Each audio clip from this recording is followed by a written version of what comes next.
focus, like what you focus on. If you're willing to put in the work, you're going to start attracting things. You put in the work, you start working on your, like, whatever you want to be good at. Like, over time, you're going to accumulate skills, you're going to meet different people, and life's going to take off for you. And not ever like, I know everything, because that's not the case. I might be able to learn something from who knows where.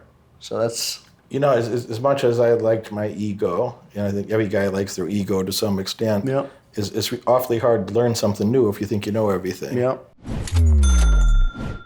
Today I'm chatting with Robbie Lawler. Robbie is a UFC champion, defended his title twice. He had fight of the night 5 times. He had fight of the night, knockout of the night, fighter of the year 2014, fighter of the year 2015, and is still kicking ass at UFC today. Whenever the opportunity arises. So, you're one of the real OG legends that's, still active at UFC, and I appreciate you taking the time. That I know you don't do a lot of interviews. I know you don't need to if you don't want to, and I appreciate you taking the time to chat a bit, man. Yep. Thanks for having me. What were some of your motivations early that we're about the same age? I'm 43, so I don't want to make you older than you are. So you're only 40, still young, I guess. Yeah. But what are some of the motivations early on that got you involved in MMA? I just always loved competing. When I first started training, I wanted to do martial arts, and my dad wouldn't let me do boxing, so he let me do taekwondo and just did that. Watched boxing,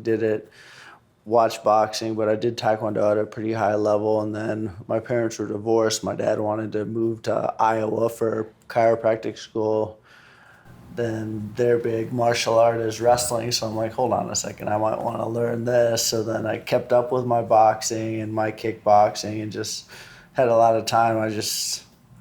Where I happened to move was Bettendorf, Iowa, and there happened to be a world champion there, Pat Miletich. He had lots of fighters there, so I just kind of over time started training there. And I think when I was a sophomore in high school, I was like, this is what I want to do as soon as I can. So it's like, this is what I've been doing like my whole life training for. And I'm like, oh, you're saying this is boxing, kickboxing, wrestling rolled up into one. I'm like, I'm in. So was Pat running like a full MMA academy at that time? I wouldn't necessarily call it an academy. It was a group of guys training in like a racquetball court, like really good, higher level fighters, but it was like probably about 15 to 20 guys, but it was a rough place, but it was really good for the sport at the time, and learned a lot of tough guys toughened me up. When I've talked to the fellows that are a bit older than us, and I'm thinking about Tito and I'm thinking about Chuck, and Tito is coming up in Huntington Beach, of course. He's about 7 years older than you are. And he'd tell me stories that, he'd have to drive 2 hours to go see his kickboxing coach because there weren't real MMA gyms at that time. There were, separate disciplines. And, so it's, that generation and your generation that tied those pieces together and start really learning, many disciplines and combining them together. Yeah, I was really lucky moving to Iowa, and Pat would bring, really how it happened was Pat brought probably 5 fighters up to the high school wrestling room to work out with the team, and I was kind of like, hold on, what do you guys do? I was like, oh shit, this is right up my alley. So I started working out with them, training with them. The Horn was there, really good guys who fought in the UFC, and I was like, oh, this is great. But I was lucky enough to have everything in one spot. Like Pat did kickboxing, boxing, jiu-jitsu. Jeremy Horn was there, a lot of vets. Jens Pulver is just kind of like, man, I get to learn from these guys at a very young age. I met these guys when I'm 17, 18 and just kind of jumped right in and tried to make it work. What happened to Jeremy Horn? I'm just curious. I know Jeremy he's a very tough guy. Yep. I think he beat Chuck at one time, and when Chuck won his title, that was the first fella that he wanted to fight. He wanted that rematch. Whatever happened to Jeremy? He's in Salt Lake, just kind of training fighters, kind of like a laid-back guy, but really good coach. Loves the sports, has a mind for grappling and for fighting, and he just living the smaller life in Salt Lake and enjoying it. So he taught a lot of guys at our gym. Yeah. Yeah, he was probably like the highest level grappler we had there. Just like how much he knew was ridiculous. So on some level at that point, when you were a teenager, you kind of there's some amount of luck that you ended up next to, one of what became an extremely well respected group, and that you've certainly added to the reputation of the quality of that group of guys. So from Milicich's camp. Yeah, a lot of really, guys just kept coming. Like, I think when I first went full time, Tim Sylvia moved in there, a couple guys from the East Coast. I'm like, man, this place is growing, and we're just kind of hit the ground running, and at that time it was like you trained with everyone. It was like if you were a 55 pounder, you're training with the 85ers and the 205ers. You're just like trying to figure out a way to survive. Tim is he was like 6'7" or something like that. He was he's a big tall man. Like 280, 300 pounds. So it was. Yeah, I remember that guy. He was a big man. I never met him, but really big guy. Yeah, he's. I think he would have fought. I think he would have fought Frank Mir back in the day, if I'm not mistaken. Yes, he did. I think Frank snapped his that's what forearm, I was picturing. Yeah. So Frank is one of my main training partners as well, or one of the guys that I learned a lot of things from, and he's so damn big. He's a very talented guy, but Frank's chest is so big. Even with my legs, I'm a big guy, but one of my knees, if I have to straddle his chest, one of my knees will float, half an inch off of the ground. I'm pretty sure, like, the first fight, I had just signed with the UFC. The first fight I went to, I'm pretty sure Frank was fighting on it, and I'm almost positive. Who did he submit in that? It was when Hughes fought Sakuraba. So I want to say it was Pete Williams with that, like, arm lock, I think, but I don't know, so many fights these days. He's all the time. Frank. He's got a lot of tricks up his sleeve. And he rips stuff off too. he thinks about it that way. So I'm curious your philosophy on this, because something that Frank's put in my head is like, well, yeah, some of the MMA stuff to get a submission or get somebody to tap, that's one thing, but Frank really thinks about real world violence of, how would you have to defend your family if someone were to attack you, Yes, I get it. He very much has that type of framework. And I see it now that you say that with, like, when he grabs onto submissions, it's like he's not looking for a tap, he's looking to finish it for the night. Yeah, so he thinks that, the way he explains it to me, I'm very curious from your experience or just how you think about it, but the way he explains, his thoughts of self-defense or, violence is necessary, that, ultimately you want to get to somebody's throat. That if you can control their neck, they're going to go to sleep. Yep. And, if you don't want them to, they're not going to wake back up. So that's, the ultimate thought there. And he said, well, if you had to, there's some things that are, a bicep slice or other things that are painful, but not debilitating. Yes. So he very much thinks about, how can I disable this person's arm so they can't use it again against me? Yeah. How can I disable their leg so they can't use it as a weapon against me? And he mangles people. Yeah. Ultimately, how do we get to their throat? So how do you think about that sort of thing? That's definitely a good strategy for him, but, like, when I'm fighting or doing my thing, it's like positioning first. I'll usually threaten submissions, but I don't actually want them. I want a better position to possibly land damage. So that's usually how I use my submissions. Gotcha. Like, all right, I want to make you respect this, but really what I want is this over here, which is better position. So you take a submission if it's given to you. But yes, they'd have to. Like, rather have some ground and pound. Yes, I'd rather beat them up a little bit. I won't dwell on this for long, but it's a little fascinating to me and maybe some others that the different philosophies in play there. But Henry Cejudo, and he'd come train with me, and Henry's a friend.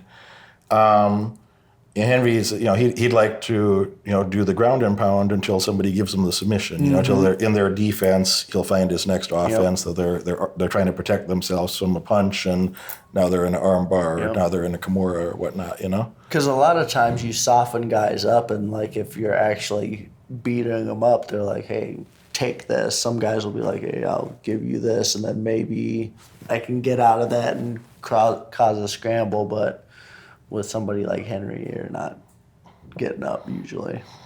And I don't mean any disrespect. It's a tough sport, but for some people, they're probably happy here. Take this and let me tap. And for sure. Like it's. Let me get out of here. Yeah, it's definitely way easier to just take a submission tap than just get mauled for 15 minutes. I imagine there's some people that you break their spirit enough that they're like, here, take this arm. Let me tap out. Today's not my day. Yeah. Not be permanently injured, not be embarrassed, and they say, "Hey, I got tapped out." So, so you're 17, you start training with those guys. How long from there what did that look like at that time to go through, amateurs or into pro fights? Really, like it was hard for me. We actually had. It wasn't really hard for me. I wanted to go pro like earlier, but Pat's like, no. But we actually had like a Tuesday night fights. My old manager at the time ran a weekly fight, and it was like just show up, put your name down, and you could. What smokers are, like boxing matches are like 3 1-minute rounds. Gotcha. There was those like boxing, which I did a lot of those because like a lot of people didn't want to do MMA at the time. I mean, it was 2000, 2001, and it was open hand on the ground. So, but open hand can be pretty nasty if you do it right. It's not like but I think I had like 3 or 4 amateur MMA matches there, and then I think I did 2. I entered this tournament, Monty Cox tournament, and did that, and then went pro right after that. Gotcha. But stayed pretty busy that first year, just going up there, doing my smokers, fighting, training, just like full time, like 8 hours a day, just like boxing, gym, kickboxing, jiu-jitsu, wrestled with the high school, went to a college and worked on my wrestling. So it was just like one thing to the next, like full-time gig. So you've been pro, more than 20-ish years, yeah? Yeah. And what do you see of the evolution over time where, you're kind of, I think of you as one of the guys that tied a lot of pieces together from different disciplines that there, people a decade before you weren't doing that, Or yeah. Not like you have, not like the top guys from your era. Yeah, I feel like it was the sports obviously continue to grow. Like you see the sport evolving, guys, different disciplines kind of like showing their face, like different striking, kickboxing, or even karate or whatever. But really what I think it came down to is you have your strengths. Can you clean up all these other weaknesses and kind of funnel that into like a well-rounded fighter, even though you want to keep your strengths really high, which is mine was striking and trying to stay out of submissions and like get in somebody's face and make it a fight. But I would say the sports are always going to evolve like that. But the backing as far as money-wise, sponsorship-wise, the eyes and ears that are on the sport is like crazy from when I started. It's like not even in the same ballpark anymore. It's Hoyce is a friend of mine, Hoyce Gracie, and spent a lot of time training with me. This year, and I get distracted thinking about you said the open hand stuff. So whenever Hoyce can have a dominant position, he makes sure to slap me a few times, and then I gotta defend against those slaps first. And if I get a dominant position, I give him a noogie because I think it's humorous. But I digress. But Hoyce, the first tournament, '93. Actually, the first fight was just in November. Yesterday was the anniversary. Yeah. Literally yesterday was the anniversary of that. I seen on his Instagram. But Hoyce got $50,000. You have to, fight 3 men, you know, and there's a lot of bravery to that at that time that you didn't know who the hell they were from. There wasn't like internet videos or you didn't know who those guys were or what they knew or what they didn't know or quite what to expect in some cases. So you always had to fight 3 guys to make 50 grand. And then the second tournament, as you know, then had to fight 4 guys to make another 50 grand. These are, there's a lot of bravery. You're a tough man. There's a lot of tough guys that,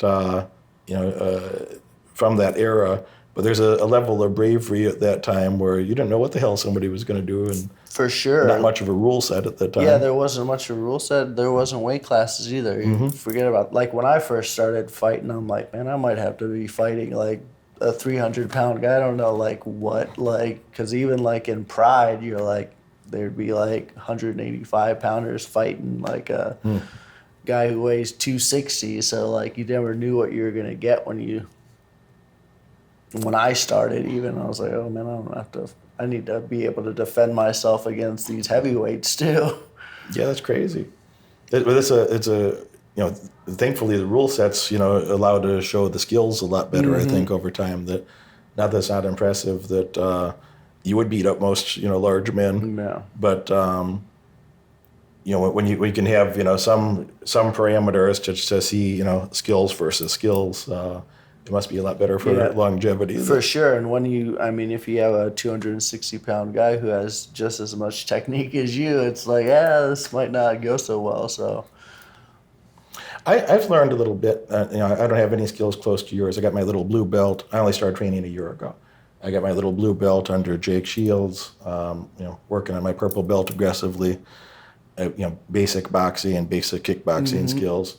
But, I see I've learned enough. I got a lot to learn, but I learned enough that you see where, the skills versus size. That I'm weighing about 268 right now, and I'm stronger than almost all of my training partners. I'm physically stronger, and I still get my ass handed to me plenty by guys that are smaller than me. And where I'm currently at, now it takes them 2.5 or 3 minutes for Gilbert or Jake to fuck me up. But it used to only take 15 seconds, and now I'm in the 2 to 3 minute range. Where that's about where my cardio is going to be exhausted because they were pressure. It's not a casual time. So I see that even with the strength advantage, size advantage, etc. The people that become talented in your area, it really overcomes. It's amazing, Yeah, you have to. You have to be ready for everything. Like, that's where this sport is. Like, it's strength, but it's skill. It's a little bit of finesse. It's just like, you never know. Like, different fighters have different things. Like, mine's always been like, keep good position, stay strong, and like get to my spots. And like, if I can get to my spots on the ground or on my feet, like, I'm gonna do really well. Just like if you let Jake Shields get to his certain spots, it's like, oh, this is going to be freaking miserable for... He rips my hair out all the time. Shout out to Jake. There's so many layers of talent that, it takes decades of training now to be a real master, to have the high level skill set that some guys have. And then, a lot of people... There's a trade-off that by the time in any sport, it should be true of football or any sport where there's a lot of impact and wear and tear on your body, that by the time a person's brain is reached the elite level, you'll keep learning. So you'll know more about martial arts in your 50s than you know now, and in your 60s than you know now. Because a guy that put in the time like you do, I imagine you're not going to stop anytime soon. No, even if you're not fighting professionally, you're going to continue with that craft. So at some point, a person's body won't tolerate that anymore, that your brain is getting more and more sophisticated, but just a lot of wear and tear accumulated over time. Yeah, for sure. Like, it's a rough sport, like just like a lot of sports, but this is one of the roughest sports that there can be. Knees and kicks to the head, and I fought it's kind of crazy to be able to fight. You remember Pride back in the day? Sure. Foot stomps, knees on the ground. Like, I was able to fight with those rules in Hawaii a couple times, and I'm like, I remember being in a fight and being in like a front headlock position, and normally I'd like hang out there, like, but not if I'm gonna get kneed in the head. I'm like out of there, so it like keeps you a little bit sharper, but it's definitely dangerous. What are some of the challenging ones, or maybe fights that you had before the weight classes or different rule sets? What were some of the tough ones that they wouldn't happen today, but at that time you're like, well, I guess this is what I'm doing. Yeah, I mean, I never had to fight outside my weight class, which was like really nice, like just in training. So like, gotcha. I mean, I trained with 45ers all the way up to heavyweight. So it was like, all right, like there was only 20 of us, and like someone would call you out, like let's go.